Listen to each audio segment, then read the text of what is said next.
guys. So here we are. This is a special edition of The Hired Gun, episode 8. It'll be the first time where I have some guests. My family, my father, and my brother, full-blooded. And they are both musicians as well, and they got some stories. So I'm really glad to be here. One reason, it took us like a fucking hour and a half to set up. Every problem pretty much went down. So we're here. Dad's gonna be here. That's cool. He showed up on his motorcycle. We're all good. So a brief history of the family. My father here, Stan Hoffman. Let's see here. Killer Bees. When did that start? 1980. Killer Bees started. Right here in Shreveport. Moved to Austin in about a year and a half after that. Okay. So, yeah, they were a pretty legendary band. I'll just do the cliff notes here from what I know as a baby, which isn't much. But nominated for a Grammy, invited to Jamaica, first American reggae band? Yes, first American reggae band played Jamaica Sunsplash. So that's pretty fucking cool. It is cool. My brother here, 7 years older? 6.5. 6. Always been a beast of a drummer.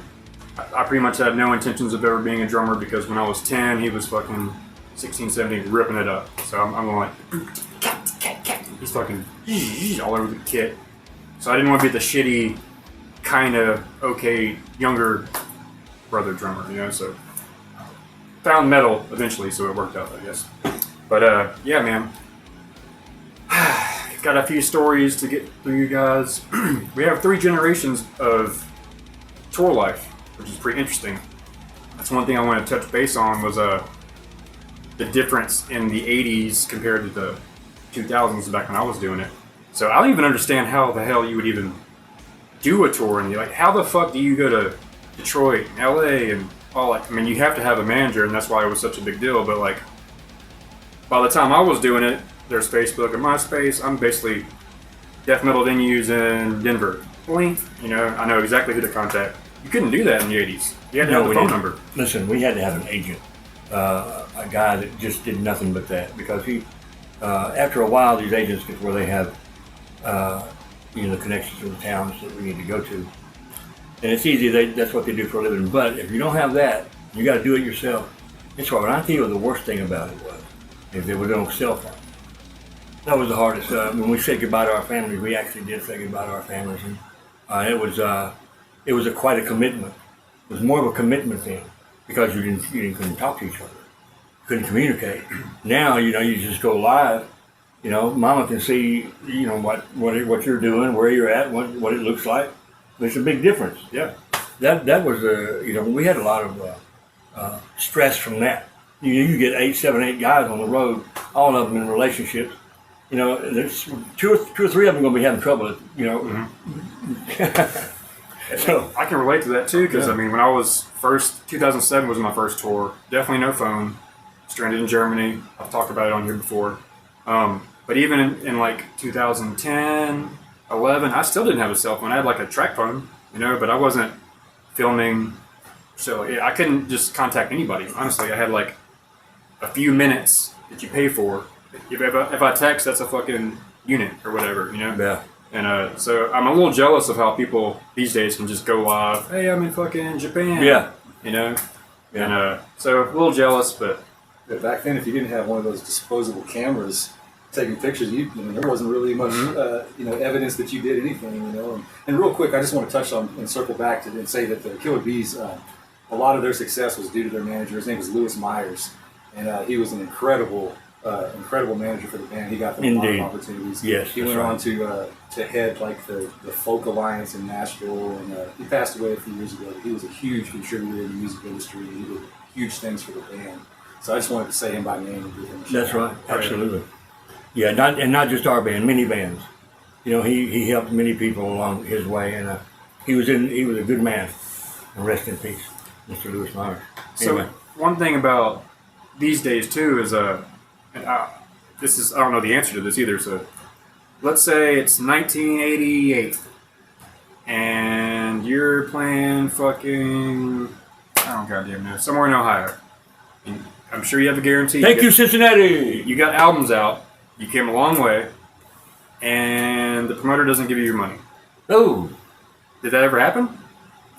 not more than 100 times. Okay, I had to assume so. Yeah. Do things get more serious? Because now it's like Well, they can just go live and be like, he's assaulting me, Right. But then you could bust his ass and then leave Right town. on, right. Yeah. And they only know where the fuck you're at. Go up and ask him what the deductible on a windshield of a car is these days.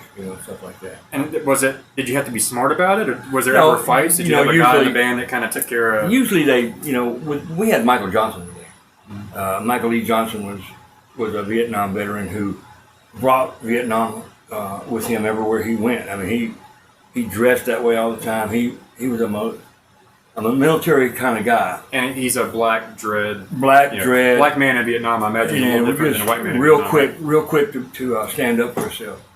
And so people just mess with us. Michael took care of that, pretty much. But Michael E. Johnson, probably the killer bee. If there had to be a killer bee, it would be Michael. There was three of us, but Michael ended up being the alpha of the three. He was a pretty cool guy, man. I think the trio, you, him, and now, Mike, for sure. Well, I wanted to allude to. So basically, we're all in a band called the Stiff Neck Fools now. It's a reggae band, and it kind of is almost a continuation of the Killer Bees, if you want to look at it that way. I kind of did, or do. We have a gig this weekend at the Revel, and I was swinging through town for another gig, so I made sure to make this happen, which is very cool. They were both open for it. But that band started with Dan Sanchez, who's no longer with us, and I'm probably going to pass it along to my brother here in a moment, as far as how that actually started. And he has a good story about when someone tried to not pay Dan Sanchez and what he did about it. Yeah. So I'm going to pass it on to you. I mean, we could do a whole series of videos on my experiences with Dan. He was one of my best friends, and he took me on the road when I was very young, and I traveled all over America with him, literally. I mean, and so just real quick to paint the picture of Dan, he was about 5'6", 250 pounds, just one of these densely built men, and didn't take shit from anyone. Just kind of like Dad's talking about Michael. Dan's one of these not aggressive types, but unafraid type people. And so just cutting to, I'm on the road. Dan, we were playing kind of a rockabilly, West Coast jump swing blues type thing. It's a lot of labels, but that was the genre. And so we were over in California. I think the place is in Van Nuys, or somewhere over there in the LA area. A place called the Doll Hut, and it's a legendary small venue that's hosted every cat that's in the rockabilly sort of rat rod, hot rod music scene. And Dan looks up to all these people, ends up getting the gig at the Doll Hut. So we play the gig. This gig is paying $150, y'all. $150. Damn. For the band. And it was such a coveted gig. Dan wanted to do it. We go play the gig, do our thing. I'm making this as quick as possible. A lot of details, but we get to the end of the night, and it's time to get paid. And the club owner gave Dan $75 and said, "That's all you get." Now, granted, there wasn't a lot of people there. It's like Tuesday in the middle of California, and we're not from there. Not many people showed up, but it was a $150 guarantee. Cat gives us $75. Dan says, "No, that's not going to fly." So the bartender, the club owner, paint his picture. He's maybe like Armenian or some kind of Eastern European guy. He's wearing like a polyester tan suit. He's got like a big, thick caterpillar mustache, the bald spot with the long hair. He's like straight out of a movie. And he's talking with his hands a lot. No. He's doing that. And so he's making me nervous. And he keeps putting his hands under the bar and putting his hands back up. No. And so his hands are disappearing. And I don't know. I'm just kind of the type of person that whenever I see people doing like that, I'm thinking, where are their hands going? I'm expecting them to pull a gun or a knife. I live in Shreveport, Louisiana. You got to stay strapped or get clapped around here. So he's doing this hand motion. And I'm standing over here by the door. Now let me get back to Dan. Now that I paint that picture.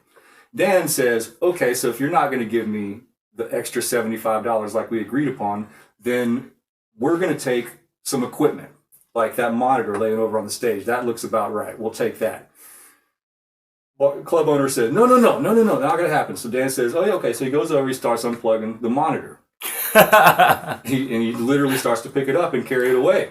In the meantime, some other random cat He's just a dude there. He says, what are you doing in my bar? What are you blah, blah, blah. He starts talking a bunch of shit. And this guy didn't have anything to do with anything, but he's just off in the corner. He's kind of been running his mouth the whole time. But finally, when Dan said this, or when Dan went to go pick up the thing, this cat comes over and he's talking shit, and Dan puts the thing down and looks him dead in the face, and he goes, I'll never forget this. I've never heard anybody say this before, but he looks at this dude in the face and he goes, you think you're on to me, Holmes? You think you're on to me? And the dude goes just like this. I didn't say nothing. I think about that all the time. That was Mason. That was the best part of the story. But it continued on. This guy went and called his big ass 6'7" friend to come up there. And so the door is locked. I'm by the door. Whenever this guy calls his friend, I have the instinct to lock the door. So we're all locked inside this room, and there's about enough people that work there and about enough people in the band. It's about to be about a 5-on-5 brawl in this motherfucker. And so door's locked. Cat calls his friend. Long story longer. The guy, the bartender, or the club owner ends up paying Dan $75. And Dan takes it and says, all right, we're out. And he marches out, unlocks the door. We walk out. I'm behind him. And there's this big, huge guy standing outside. He's been banging on the door the whole time, and I haven't let him in. He's been banging and wanting to get in. We walk out. He looks at Dan. He goes, we got a problem? Dan walked right past me. Said, we ain't got no problem. Walked right on past. Dude didn't say shit. We all walked in a line right past, got in the car and left. And that was that. We got our $75. Didn't have to beat anybody and didn't get any equipment. But yeah, that was Dan Sanchez, man. And that was he was a fearless man, and it was a lot of fun playing with him, man. A lot of fun. There's definitely been a lot of luck on the road. I'm surprised I don't have more like, yeah, we literally killed that guy, or what stories. You know, there's been close calls, and I've had to get serious for sure. That first show with our Wrestle Bear once in Georgia, it got rained out, and it was like some fucking young teen, like, sorry guys, and we're like, no. No, you're giving us something, bro. And he had to call his mom and get it. But I mean, I was trying to prove myself too. I wanted to be the cool guy or whatever. I think I was more or less the quicker to fight of the bunch. But it was like, shit, we needed that money. We're counting on it. It was only like $150. I'm pretty sure same thing. Scene, man, every dollar is crucial. You know, he wasn't a threat. So it was a kind of a pushover situation, but still had to get serious to make it happen. Hey, you know, this isn't anything to do with money, but I just want to say real quick, I want to tell a story about this guy that was at a Stiff Naked Fool show, and he kept stepping. He was in front of the stage, and he kept stepping on a cord that was running to the stage. Now, granted, we didn't have the cord covered or anything like that, so it was sort of exposed. But we've been telling this guy 3 or 4 times to watch this cord. And finally, this guy stepped on the cord about the 4th or 5th time, and Eddie goes... And he comes up and snatched this dude up by the neck, literally, and picks him up off the ground, legs kicking, walks him to the door, and kicks him out the bar. First time I'd ever seen seen Eddie do that before, but it was pretty cool. He bounced this kid out for not listening. I'm going to make that's a little wrong. I have 2 minutes before we have to pause this, but he was definitely on pills or something. We were, you know, first I tried to de-pants him and push him over. Okay, I don't remember. So I went like, but he had like a belt real tight, so it didn't work. But and I had went to high school with his friend, so like he knew me and kind of knew better. So once I did that, he was like, "Oh shit," you know, whatever. Plus, Dubtonic Crew from Jamaica was playing. It was a cool show. Big show. So it kept happening. Charlie, the bouncer, I'm like, "Yo, this fucking guy." I went to Jack. I went to Allie. I went to everyone saying, "Somebody kick this dude out. He's fucking like hitting on all the chicks and just trying to beat. He's just an asshole. He's in the way." See, got 1 more minute. And so yeah, Dubtonic Crew starts. I'm sitting there. Black chicks that's probably with the band. She's on right up front. He just starts fucking trying to grind his fucking crotch on her or whatever. And that's when I rolled over and snatched his throat. And then I remember I hadn't done that as a man yet. Like I didn't know how much force or whatever. And so he grabs a chair. And so then I went like in a headlock and pulled him through. I opened the door with his head. Like I went boom, like a wrestling move. And then I kind of hipped him over my hip. In front of Jack. So I go like, it was cool. I go, boom, Ryan Visor's there and Jack's there. I'm like, well, goddamn, I'm going to get kicked out of this fucking bar now. But I didn't. Ended up being okay. That was pretty funny. That's a good mention right there. We got to throw in the chase fight too if we have time. Yeah, for sure. But let's take a quick pause.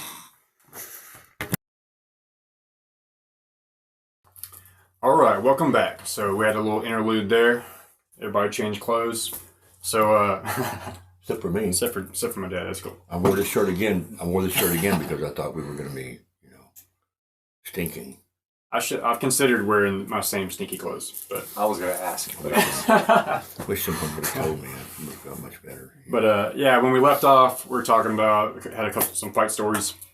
we wanted to tell this one with Chase. So he's the guitarist for the Stiff Neck Fools. And we had a tour, 7 days of haze, 8 days, I don't know how many days of haze, but 10 days. 10 days of haze tour. And this was the first one. It was a Reggae Thursday at the Tiki Bar, which was like our stomping ground. We did it every week for years. And we had 1 Ounce Jig. I think their name. 1 Ounce. So yeah, it was the first show. Arkansas. They're here. We're just now being like, cool, we're going to do this tour or whatever. So the night plays out. And I had just broke my hand because I'd punched a door. And me and Chase and John, but like me and Chase talk about fighting like every day. We had the conversation about maybe it'd be cool, whatever. So we're at the bar and I hear that sound like when you're in school and there's a fight down the hallway where it's like you just kind of feel like a vibe of people freaking out. So like I'm inside and I hear that sound and I'm like, oh shit, I think there's a fight outside. So I go out instantly. Rob is getting fucking clobbered by the big old country dude. And I'm like, is that Rob? And I see Corinne freaking out or whatever. I look down, I see a dude laying in a puddle of blood. And then I look up and I see Chase ripping his shirt off going, I told you I'd stop it or something, screaming some shit or whatever. And I'm like, holy shit, Chase has gotten a fight? So I run over there and he's like, I did that shit, dude. I'm like, did what? He goes, pointed to the dude and he's just like laying in blood. I'm like, no shit. And they're trying to help him up, and he's just fucking like, brr. Like there was a pool of blood for like weeks. We'd go back and be like, God, still fucking there.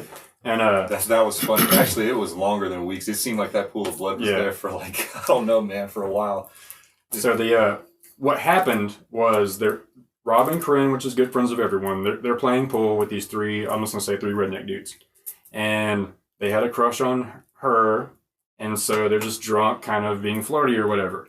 3 guys in the taxi. Whatever the fuck they say. Rob comes up, punches the dude through the doorway. He comes out. Chase is like, hey, y'all need to stop or I'm going to stop it or some shit, whatever he says. And he's like, punches Rob. As soon as he punches, Chase punches him and he falls to the ground. And that was Puddle of Blood guy. KO! So just a straight over the shoulder, rap! No, I got a surprise here. I was there. You were there. Okay, I was there, another right, perspective. Right, I was right there by Chase. And what happened is the guy threw a punch at Chase, a straight punch, and Chase slipped it. Slipped it and came around. I think it was his left hand came around this way, I believe. Huh. No. It was his right hand. The guy threw a right hand at him, and he slipped it, and then Chase came around with a real sharp, quick, roundhouse punch to the jaw. Okay. And it turned his head around. This guy's head turned around. Okay. And that's what happened. Okay. Yeah. So then guy 2 starts attacking Chase. Boom, boom, boom. Chase had some knots on his forearms where he's like, oh shit, I guess I blocked a couple of them or whatever. But basically they end up getting a tussle. He does like a hockey move on Chase, pulling his shirt over. Chase slips out somehow, does it to him, and like blat, blat, blat, blat, falls down. He's like, I don't want no more, basically. And then that's basically kind of how that all played out. But I know 1 Ounce Jig saw it. I guess you saw it. Were you in the bar? I was in the bar. Okay, and, okay. like you guys came in and you were hyped up and you were like explaining what happened and saying that Chase did it. But I had to hear the story like 2 times and be like, wait a second, wait, Chase did that? Like, and Chase turned that guy's head around. Yeah. And so, this is no, that's it. I don't really have much to contribute to that. This is how I kind of bitched out too in this because I alluded to having a broken hand. So like I come out and I see Rob, who's a friend, and I'm like, I look down at my hand, I'm like, fuck. And I'm like, ooh, maybe this is my chance to like, head kick somebody. So there's like some beams, and I kind of snuck around. And I was like, but they're moving around so much. It's like, once it's there, now they're there, and then it's over. So I just kind of was like, I didn't really help. And I remember Crane going like, where the fuck were you? I'm like, fucking in the cast, man. I was going to help, but I was going to help myself. But it was just happened so fast. I mean, like by the time I said, okay, I'm going to, clock this guy, it was like chasing and turn this guy's head slap around. I mean, when I say he turned his head around, that's what I mean. Yeah, and then after all this, the 1 Ounce Jig guys came up to me. I think it was the drummer, and he comes up to me and he was just like, dude, like, whoa, wow. Right as well. And he's the doorman at George's, I think. So he's like a security guy himself, so he probably is throwing out who knows how many unruly drunk asses, so for even him to be like, dude, wow, that was crazy. I remember his reaction. Like I just remember his face being like, "What the fuck just happened?" Yeah. Because I think he got a front row seat for sure. Did you want to do the? Yeah, I mean, I got a quick one. I mean, it basically, I was on the road with Dirtfoot. This is up in Little Rock, Eddie's new stomping grounds, and we were playing a show with. I'm in a band called Dirtfoot, and we were doing our show, and we were all done at the end of the night. We're a 6-piece band, and there was another friend of ours with us. So there were 7 of us hanging out at the end of the night in front of the bar, about to leave, and there had been this guy hanging out all night, and this real drunk ass like meth guy. So imagine like a guy strung out on meth and really drunk at the same time, and like that. So he was like sort of this unstoppable drunk. Like he wasn't gonna pass out. He was just like on everybody, invading everybody's space, spitting a lot, cussing at everybody, and making everybody real uncomfortable. And at the end of the night, there was this girl and her boyfriend. It was this girl's 30th birthday, and they had come out and they had kind of made their way next to the bar, and sort of this awning is like the entryway to the building next door.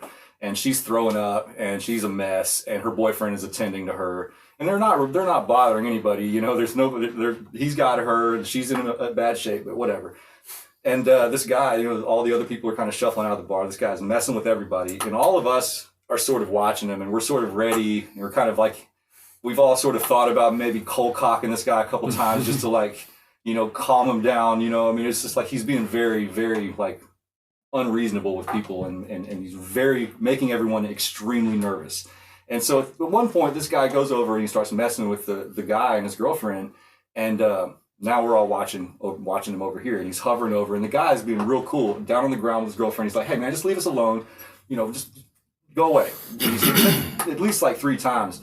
A couple minutes goes by, and this guy is he finally goes and acts like he's gonna hock a loogie on this guy, and at that point, we all sort of like, "Hey, dude, don't even think about it." You know, we all sort of surround him and like, "Dude, you need to like calm down."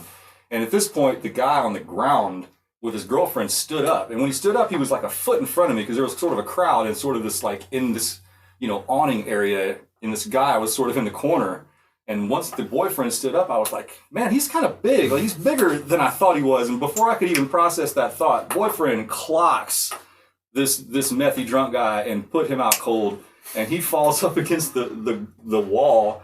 Boyfriend kicks him in the face, bounces his head off the wall, and then follows up with like another sort of uppercut as his head is bouncing off the wall. It was like a great combo, and then he like falls forward. At that point, everybody's like, "Okay, you know, okay, you got him." And that was, you know, he pretty much picks up his girlfriend, didn't say much, and sort of like they tack her down the street, and that was pretty much that. Real quick to say before that, but the guy, he kept going on and on about Dontrell. Like he was saying a bunch of crazy shit, but like that was one reoccurring thing, and we were just like, "What the hell is he talking about, Dontrell?" Turned out he was talking about somebody named Don Terrell, who was like a news host in Little Rock somewhere, and he kept talking about Don Terrell. And his drunk shit was going Don Terrell. And so that was like a big mystery, and finally the guitar player Wayne and Dirtfoot Googled, and like we found out he was talking about Don Terrell, which is like a little bonus to that story, which is kind of funny. But we refer to that guy as Don Terrell, and I should have said that in the beginning. I should have referred to him as that. But yeah, man, it was pretty hard. I just also want to say, when the guy punched Don Terrell, we were inside this awning area that was all concrete, and when he hit him, the sound of like meat on meat, like that slappy, dense thud sound, it was so echoed and amplified. It sounded like I felt it in my chest, and it sounded like it just like echoed down the street. And it was like it was so hard. And I realized, like, we all just kind of looked at each other and laughed, like, man, we are acting like we're going to protect this guy. This guy needed like no help at all. He had it covered the whole time, you know. But yeah, you just never know who you're messing with. So just don't mess with anybody. Is the bottom line there. That kind of gave me the visual of Tyrone Woodley and Nate Marquardt fucking black against the fucking. I mean, it was a 3-shot combo. It was probably in less than 2 seconds. It was like pow, he hits the wall, and then he went kick, uppercut, because like once his head bounced off the wall, he followed up with his perfect shot, and like it was pretty impressive, man. Clearly the guy trained. It wasn't the first time he'd ever done anything like that, for sure, you know. But anyway, yeah, man, it was a good one. All right, move along from fights, because I know we can talk about fighting all day. I was curious. I mean, we talked a little bit before we started filming about anything like supernatural on the road, because sometimes you'd be driving out in the desert for fucking a million miles. No convenience store, no people, period, or just in the Ozarks or West Virginia. And one thing that happened to me one time, I was in Salt Lake City, and I was basically loading in the trailer, and I saw a bright light against the trailer, so I thought a car was turning in. And then all of a sudden, the whole city lit up like purple, like bright. And I was like, it reminded me of like a lightning strike. So then I'm like, it's lightning? I don't hear thunder. And then all of a sudden, in the sky, huge explosion. It was like, almost like fucking Back to the Future when they fucking whatever. But in the sky, and I was like, what the fuck was that? And 2010, so like it wasn't like I didn't have a phone or whatever. And I didn't know what it was. I thought it was like a goddamn shuttle explosion, some kind of spaceship explosion. And I was told it was more than likely a meteor shower, a meteorite or whatever. But and another thing was the ghost dog. Oh, ghost dog, yeah, that was funny. I think that was, I mean, quick version of that is, well, I think we were heading down to Lake Charles for a show with Stiff Necked Fools, and like to get down there, you have to kind of cut through some backwoodsy parts of Louisiana. It's just country and dark, and there's not really much. And man, we were driving the 15 passenger van fully loaded with Stiff Necked Fools and equipment, and we're cruising down this road, and there was a freaking dog, man, appeared in the road just sitting there like looking crazy. And I mean, it just seemed like it came out of nowhere, and like I swerved out of the way, and I mean, it was like a pretty intense swerve, and we passed it, and then in the rear view, like there was nothing, like there was no dog there, you know what I mean? And like the dog that I saw it looked like it wasn't able to like run off very fast, you know what I mean? So I'm sure there's a good explanation for that, but that was my perspective. Is this dog appeared out of nowhere, and once we passed it, that dude was not there anymore. So had you had plenty of sleep? No, we all saw it. You all saw it. Okay, yeah. 8 people saw it. Yeah. And I didn't really in my memory remember looking back and not seeing it. But what I remember is just it not reacting. So in my mind, it was almost like a stuffed dog. Yeah. Almost like it was a prank or something. it looked weird the way that Like it was. didn't move. Yeah. It was just like. Yeah. I'm like, why the fuck wouldn't a dog be like shit? You know? But it wasn't laying in the road either. It was sitting up in like a weird, like Blair Witchy looking way. It was trippy. It was trippy. But yeah, it was odd for sure. Take one more pause real quick. Walking Cane Mark, UFO story. Yeah. Well, that was a good one. We were in Colorado, I think, and there's a right outside of Colorado Springs, I think, but it went somewhere out there. It was a long stretch of road along the side of mountains. It was like a long stretch of flat road, but on this side of the road was high mountains, kind of far off, you know, not like where you could just reach your hand out and touch it, but over there. And Frankie Lee was driving, and I was in the passenger seat. John was with us, but I think he was passed out. And we're like 3 o'clock in the morning, and we're just kind of jamming, and all of a sudden we see a light down the highway, and at first we think it's just like a big 18-wheeler or something, you know, but all of a sudden the light gets big, and it just goes right over the top of his line. I mean, it had, I don't know how fast it was going, but it was definitely faster than any Chevrolet, you know. And Frankie driving, he turns the wheel, and thank God we were on a flat stretch of road with no, you know, really no boundaries on each side. He turns to the wheel to the right, and we just kind of start sliding sideways down the road there. And when we looked back, there was just nothing. But both of us saw this thing, and it was definitely, it was quiet. It didn't have any sound of propulsion. It was just like that, faster than you can imagine. Like if you was to see a hovering craft, and it just goes straight up like that, like, and leaves a line of light. That's the way this thing came in, and because all that we saw was the light come, and then the line of light past it like that. And you know, Frankie, I guess I would have done the same thing. He just thought for sure we had been hit. That's how close this guy was. I think that this spacecraft was playing a joke on us, you know, to see what we would do, and I think he had the last laugh on that, probably. Yeah. I couldn't help but get reminded about being like 10, visiting you guys in Phoenix. Yeah. During one of the most famous UFO. Listen, I was there. I was going to bring that up. I was there in the car. Dad and I were driving on the 202, I think, in Phoenix. We used to live over there. And I remember we were coming home from the Melody Lounge, and where Dad had a residency there on Sundays, and I don't remember if it was on a Sunday or if we were. I just remember we were coming from the Melody and coming home, and we saw those lights in the sky, those like 5 or whatever lights, and that diagonal angle. And I mean, I remember seeing that, man. Like, so you can Google Phoenix lights in the sky, and like that's a real thing. Yeah, the sky disappeared. I mean, this thing was so big that the sky, it was huge. I mean, we're talking big, and you could see the stars disappearing as the lights would come, and then you see the stars reappear. as the ship went by. But I mean, we're talking a ship that's at least a mile wide. See, I don't remember Yeah. that part. I remember the lights, and I remember the angle of the lights being at this like perfectly like straight angle at maybe like 30 degrees or so. I don't know, but that's the way I remember it. And just Big. up. And like 2 million people Huge. saw it. So I, it's like, I remember watching the news and just being like, not thinking too much. Like it's weird, but yeah, we were driving home, and I remember Dad being like, "What the hell is that?" And I remember all of us being like, that? "Yeah, what is that?" Like, And they're trying to say, I think we actually pulled over for a second and look at it because it was just too much. It was like too much to believe. It was like, this is real. This is not kidding. We don't need a camera for this. Because this is imprinted on my brain forever. Yeah, that was a good one.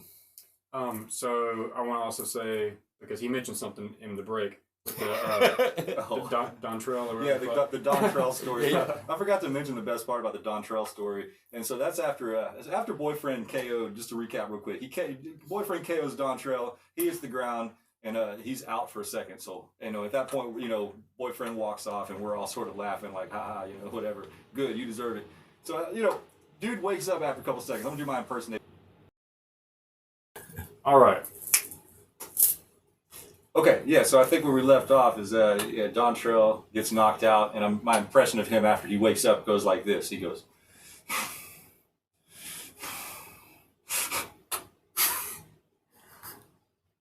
Somebody knocked me out. So it was a lot like that scene from Rush Hour with Chris Tucker when somebody kicks him in the face and he goes, "Which one of y'all kicked me?" Like it was just like that, except real life. It was pretty good. All right. Now back to you with the tell it all over again. Yeah. Okay. This happened in Hawaii. I think John had just been born. This is in the first year of his life for sure. We're living in Hawaii. I'm playing in a band called Teaser, and we were playing at the Rock and Roll Clinic. And this guy, he was a Samoan, and one of the things that I noticed right off the bat when we're living in Hawaii is that the Samoan people are just a huge people. They're a gigantic, probably the biggest I've ever seen. This guy comes in the bar, and he's a Samoan dude, and I'm going to say he's 6'8", probably 300 pounds plus. Solid whalebone, this guy, not a bit of fat on him. This guy looks like he could pick up a house, a car, or whatever. Walks up to the bar and tells the bartender he wants a beer. And the bartender goes, "Look, I'm not allowed to serve you. You came in here and you caused trouble before, and I'm going to have to ask you to leave." Well, the guy says, "No, I need a beer first." And so the guy says, "No." All of a sudden, this guy reaches out and grabs the bartender and hits this guy right in the face. And the guy just collapsed. And he turned around and started wailing on every man in the bar. I mean, it was like going from table to table. Just if you're a man, you're going down. And I mean, eventually, we're on the bandstand playing, and we stopped playing, and we're just sitting here watching this guy pummel every man. And what was funny is that if there was a girl there, he would like. He was like, "Excuse me, ma'am," and then bam, he would just pummel her boyfriend. I'm not trying to hurt you. He was like real respectful to the women. It's like, "Excuse me, I wouldn't hurt you, but this guy here, bam, And so, really and truly, the club starts flooding out. I mean, the girls and the guys and anybody that can walk is headed for the door. Now we're still on the stage because he's in between us and the stage. I mean, he's between the stage and the door.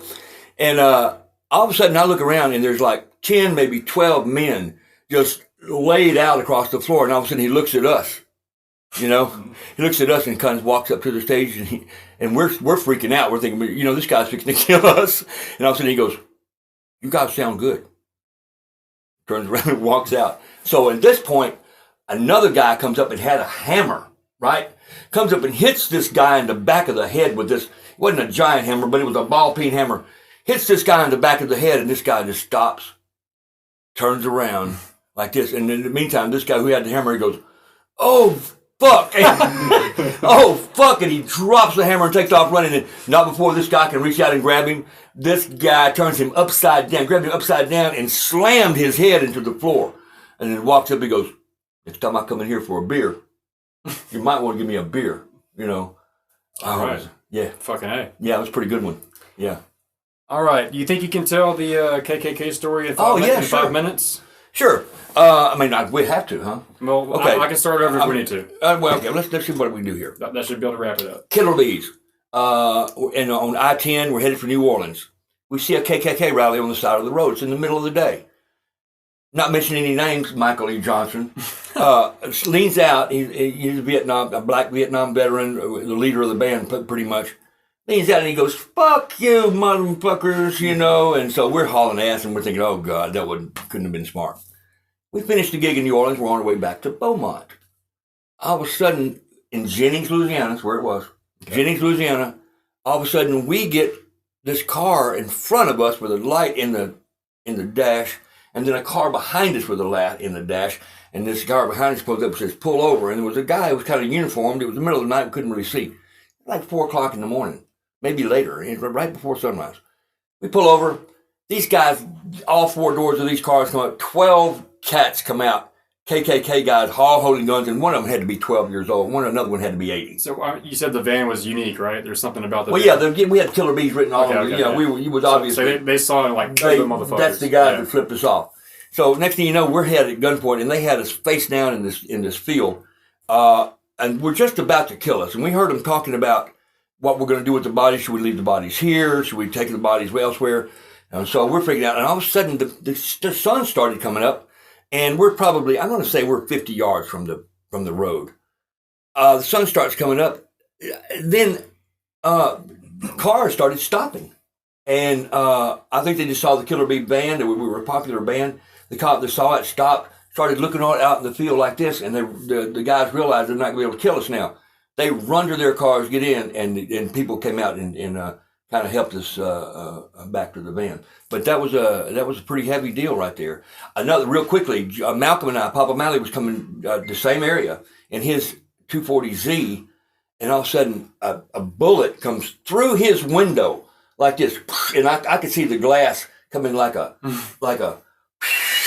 through my window. Damn. Like that. Well, somebody tried to kill him, and I guess me too. I guess, but. That was it was right in the same area too. They had it out for us. Damn. We were 3 white guys, 3 black guys, in a band together, and they didn't care for that. Even just dreadlocks in general were pretty not cool. Well, we're talking early 1980s here. Well, a lot of things not cool about right. We were doing things that weren't normal. Yeah, I'm proud of us, what we did, what we accomplished. Hell yeah. Well, that's going to wrap up this episode, guys. I hope you enjoyed it. As you can see, there's a bunch of stories to tell. We're probably going to end up doing this again. But, yeah, we got through all the problems. Appreciate you.